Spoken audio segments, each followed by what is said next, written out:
weather continues, it's making it stuffier indoors, so it's nice to get outside. And what did I read today? I guess with all that news of DJI drones potentially being banned in the US, you can expect other companies to be put on that list as well, potentially. Well, how about this one? This one says, Mulinar Stefanik's statement on Chinese drone maker Autel being blacklisted. As it says here, Chairman John Mulinar of the House Select Committee on the Chinese Communist Party and Congresswoman Elise Stefanik released a below statement following news last week that the Department of Commerce placed Chinese drone maker Autel on its blacklist, which prohibits American companies from doing business with the company. The department's decision came after bipartisan demands last year for the Biden administration to investigate Autel. In the November 2023 request, Mulinar and Stefanik unveiled Autel's deep connections to the Chinese military, saying, quote, "Following our advocacy, the Commerce Department added malign Chinese-controlled maker Autel to its government blacklist. No American should support companies like DJI and Autel that are arming communist China and have the ability to spy on American soil. While this is a strong first step, the Senate must now take up and pass the House-passed Countering CCP Drones Act and ban the introduction of new CCP-linked drones from the American skies." So you won't have much choice if this actually turns out to be the case too, where pretty much every single Chinese drone manufacturer will be banned in places like the US. In a little bit of a recap, it says in April 2023, Congresswoman Stefanik introduced the Countering CCP Drones Act with the former Select Committee Chairman Mike Gallagher. The legislation would add Chinese drone company Dajiang Innovations, or DJI, to the Federal Communications Commission's covered list, meaning that DJI technologies would be prohibited from operating on US communications infrastructure. DJI poses an unacceptable national security risk as Chinese law provides the Chinese government with power to compel DJI to participate in and assist in its espionage activities. The FCC has implemented changes to ban equipment authorizations for companies on a cover list of communications equipment and services that pose an unacceptable risk to the national security of the United States. This bill would add DJI to that list. And I guess that potentially means Autel as well in the future. It's kind of interesting because you usually have people arguing with one another on who's the better company, who provides the better hardware, even if they've never used, for example, both companies' products. But how about in this case, when they both get banned? Would you rather have that choice initially or have this? And at the same time, would you agree it's security reasons why they're doing this, or is it just all political? And just some examples of other companies and other industries that had these types of bans placed on them. It says what Huawei, ZTE, Hetera, Hangzhou, and Dahua are entities included on the FCC's covered list. So let's see how this unfolds, but I wouldn't be surprised if they will be put on the ban list as well. And this was kind of an interesting read in terms of criminals using drones. How about this one? This one says, thieves use drones to follow high-value targets for street robberies on Spain's Costa Blanca. So apparently they were literally stalking people. It says high-tech thieves used a drone to track people carrying large amounts of money on the streets of Alicante province.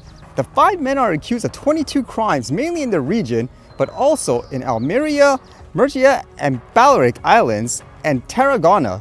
The Guardia Civil says they stole over 122,000 euro, over half of which was 63,000 euro from a single victim.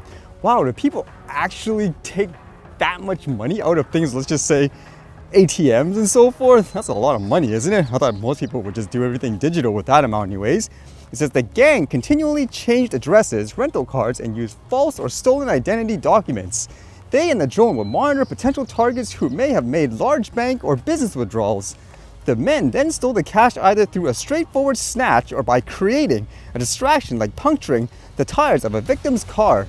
Usually when I see people withdraw that much money from a bank or taking that much money from a business, you usually see all those armed security guards here anyways. It says the raids yield 1,584 euro in cash, a drone, 12 sunglasses, clothes, and accessories that they use to hide their identity, a smoke canister, special tools for breaking vehicle windows and for puncturing tires, binoculars, a torch, 2 laptops valued at 2,400 euro, and a walkie-talkie transmitter. The detainees, who were bailed by Terrier Court, have been charged with robbery with violence, robbery with force, fraud, damage, document forgery, and belonging to a criminal group. Well, either way, I don't think you're gonna stop criminals like this from using the tech, huh? For everyone who says, for example, make the regulations over the top, it'll stop things like this, you're gonna have to find ways to deal with people like that. And I guess with the hot weather here, people are trying to find ways to cool off, but how about this one? I don't think this is a good idea. This one says, intoxicated cliff jumper rescued from Lynn Canyon days after swimmer's death. This is actually that exact area where I caught someone jumping off doing the exact same thing with my drone, if you guys remember. It says a young man had to be rescued from North Vancouver's Lynn Canyon Park over the weekend after going cliff jumping while intoxicated days after another swimmer died at the popular outdoor destination.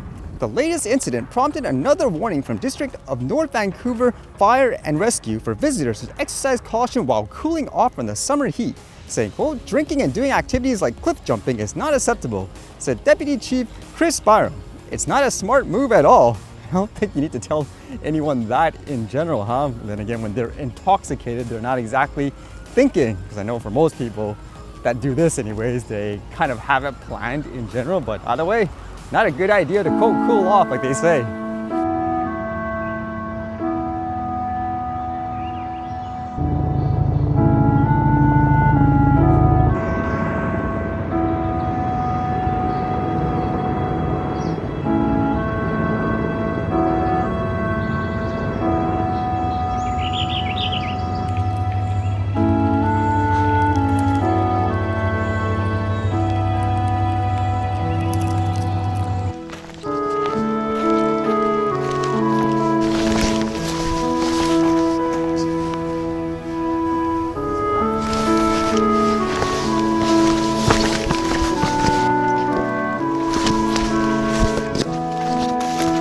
Whatever the heck was going on there, that's gross.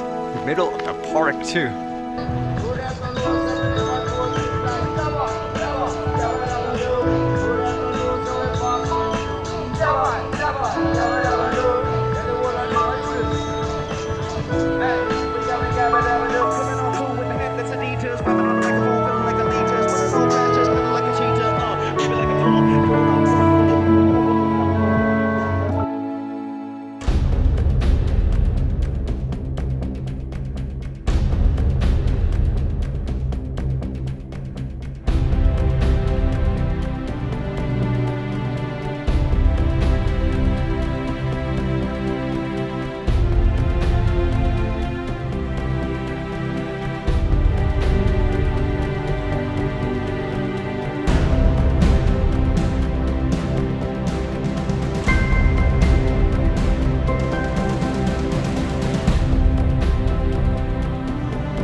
All right, see you guys later.